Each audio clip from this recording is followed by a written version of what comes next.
అందరూ నిద్రించే ముందు నేనే మాటలైతే చెప్తున్నానో సమర్థ సద్గురు సాయినాథుడికి ఆ మాటలను మనం విన్నవించుకుందాం. ఓ సాయినాథ,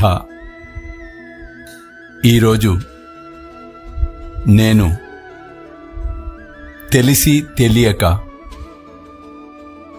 తప్పులను చేసినట్లయితే దయచేసి మన్నించి నన్ను అనుగ్రహింపు.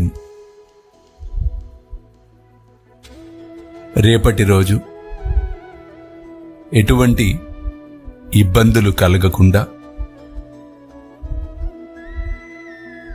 ఎటువంటి